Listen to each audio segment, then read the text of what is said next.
I made up a joke after I came home from Syria to try to give everybody I met a window into the mindset of the jihadi. It's told in the first person and involves two of my past cellmates. And it goes a little something like this. The problem with most of the politicians in our country is that they think they all want to die over there. But that's not the case. The smart terrorists don't want to die. They want to live. And they know how to exploit the young and stupid ones who believe everything they're told into doing ridiculous things, like flying airplanes into buildings and blowing themselves up in marketplaces crowded with women and children. I say I was lucky, extremely lucky, that one of the older jihadis never came into the cell with a few of the younger ones for an indoctrination session that resembled this. "Do you see those three terrorists?" he would say, while pointing to us. "That one is CIA, that one is Mossad, and that one can fly." He would finish by pointing to me. If this would have happened, I would have been very fortunate if they didn't take me up to the roof and pitch me over the side. Because even after my body would have splattered on the pavement below, they would have looked over the edge with nothing but respect engraved on their faces. And one of them most likely would have said something to the effect of, "Wow, that American really didn't want us to know he could fly." Henceforth, you now know the mindset of the jihadi. My name is Matthew Schrier, and I am the Jewish-American freelance photographer who was abducted by al-Qaeda, also known as Jabhat al-Nusra, on New Year's Eve 2012, while on my way home from an almost 3-week shoot inside and around the most dangerous parts of Aleppo. Immediately upon my abduction, I was placed in the backseat of a Jeep Cherokee and driven to a very notorious jihadi base, with an even more notorious prison located in its basement, at the Aleppo Pediatric Hospital. Upon our arrival there, I was taken out of this Jeep, marched into the building, down a flight of stairs, up a hallway, and into an office, where I was sat down in a chair across from a desk. I didn't have a lot of time to think, but in the few minutes that I did have, I kind of suspected that I was with al-Qaeda. But I wasn't sure, because there were so many crooked FSA militias and gangs littered throughout the country. So to try to get an idea of who had me, I threw out a question that I knew would yield a clue when answered. And I said, "Anybody got a cigarette?" And one of the others replied, "No, there's no smoking here." That was sign number one that I was with al-Qaeda, because they consider smoking haram, a sin, whereas 99% of the FSA smokes like chimneys. So I said, "All right, this isn't good. You're most likely with al-Qaeda, and torture is most likely an imminent part of your future." So I started to try to think of ways to thwart this from happening. And the immediate conclusion I came to was, I had to make them like me. Because people don't normally torture those that they like. But how does an American make Islamic extremists like him? Another conclusion I came to was he has to make them laugh. And immediately upon formulating this strategy, somebody sat down next to me. And he reached over and he lifted the ski cap that was covering my eyes as a blindfold. So I shut my eyes really tight so he wouldn't think I was peeking out the bottom. But after a few seconds of him holding it up, I realized that he wanted me to look. So I very slowly opened my eyes, and even a little comedically, and saw a very commanding figure sitting next to me. And he just smiled. He would later introduce himself as General Muhammad. And it wasn't the type of smile that said, "Welcome." It wasn't the type of smile that said, "Ha ha." It was the type of smile that said, "I got you." And then he lowered the cap back over my eyes.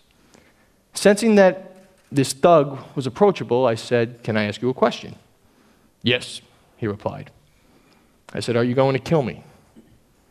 And after a slight pause, he said, "Nah." So I waited a few seconds, and I just threw my fist up over my head and screamed out, "Woohoo!" I was like, "Happy New Year!" And I leaned over to the side when I did it so I can peek out from my cap to gauge his reaction, and it was definitely a positive one. He actually jumped back a little bit as if startled and then started laughing. And then every maniac in the room started saying, "Da-da-da, what'd he say? What'd he say?" And General Muhammad, literally lifting himself out of his chair with excitement, translated, he said, "Happy New Year!" He said, "Happy New Year!" And they all started to laugh. So I was like, "All right, good job. You broke the ice. Do it." You know, you're doing good. You're doing good. A second later, General Muhammad leaned over and very enthusiastically said, "What is your name?" So I said, "Matthew." I stopped saying Matt a while ago because it means dead in Arabic. And then he replied, not anymore. He goes, now you are Jum'ah. It means Friday, a holiday. Do you like it? So I said, yeah, sure. Who doesn't love Friday? Look, man, what do you want from me? I was like, I didn't do anything to you. And he said, oh, slow, Jum'ah. My English, no that good. Within a few minutes, they brought somebody in to clear that problem right up. His name was Abdullah, and his English was immaculate. How are you? Abdullah asked me. I've been better, I said. And then he went on to explain that they had information that there were CIA agents in the area and that I had to be grabbed and investigated so that they knew who I was. This literally made me laugh in his face, and I said, CIA? You think I'm a CIA? Look at me. I was like, my socks don't even match. Because I burned one of them on the stove while I was working on the front after it got wet. And then I followed it with, are you effing kidding me? And he goes, don't curse. I was like, sorry. Now that was sign number 2 that I was with Al-Qaeda. They hate profanity. Consider it a sin, like smoking, whereas 99% of the FSA begs you to teach them these words. A second later, he said, do you speak Arabic? And I said, no, I just know a few words and phrases. What are they? So I said, Ana ismi Matthew, Ana Mosawer, Ana Ameriki, Ana Asla. And he said, Asla? And I go, yeah, Asla. And they all started to laugh. And basically what I said was, my name is Matthew, I'm a photographer, I'm an American, and I'm bald. And every time I made them laugh, the tension in the room would go down a notch. Next, he asked me, what is your background? So I said, my background? He goes, yes, your background. So I said, well, I'm 34 years old, I'm a born and raised New Yorker. He goes, no, that's not what I'm asking you. What is your background? What religion are you? What are your parents? So I said, I'm a Christian, and my great-grandparents all came over from Germany in the very early 20th century, both of which were lies. But the second part got just the reaction I was expecting and quite honestly wanted. And one of the elders reached over and patted me on the back like family and said, ah, German. So I was like, yeah, German. You got it. And for the next few minutes, I answered all of his questions on where I'd been, how I got there, who I knew, how I funded the trips, until finally the interrogation was over. And Abdullah said, now, lift the cap from your eyes. And I said, no, I'm cool. I was like, I don't need to see you. And he goes, I wasn't asking. So I was like, look, man, I don't want to see you guys. Just do your investigation, confirm everything I told you, and then let me go. That's the deal. We have a deal, right? And then a second later, General Muhammad just reached over and lifted the cap completely off my face. So I shut my eyes tight again, and then very slowly opened them and just scanned around me and saw all these maniacs just looking at me. And then I came to look at Abdullah, and he said, do you know who Jabhat al-Nusra is? So I was like, yeah. And he said, who are they? So I said, they are the fiercest warriors in this war, and the reason why the opposition has been able to gain so much ground against the regime. I know that they are always at the head of the fiercest battles and have no fear of death. I also know that my government has labeled them a terrorist network organization, even though they have never committed one terrorist act. And he's like, all right, enough. And I was like, really? And he goes, yeah. So I was like, all right, I thought I was doing pretty good there. So at this stage, usually this is where they smack you around and humiliate you, torture you a little bit. But that didn't happen. Instead, General Muhammad got up and started showing off his guns to me. And like they were some big guns. He was holding this cannon in his hands.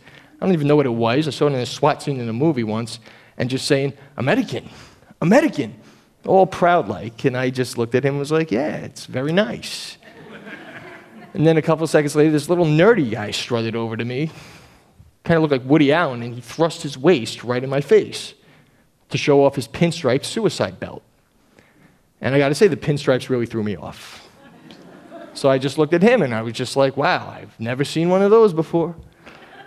And a few minutes later, I was told to stand up, put the blindfold back over my face, and then they patted me down and brought me to my room, which is what they call a cell.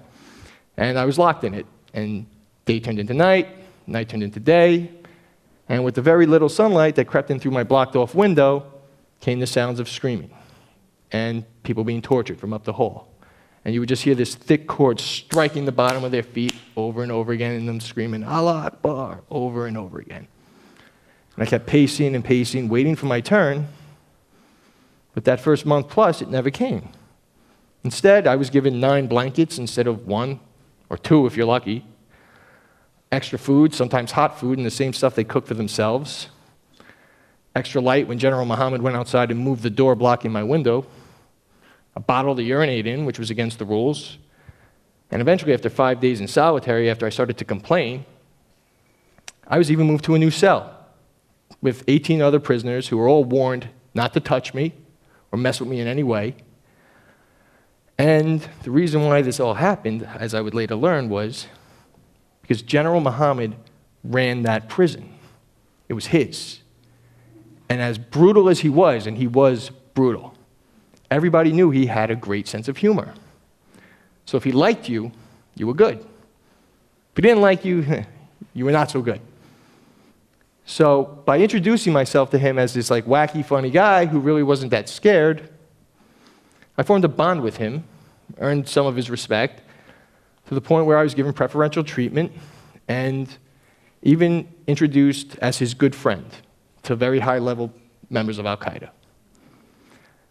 And that was my introduction to al-Qaeda in a Syrian terrorist prison. Thank you.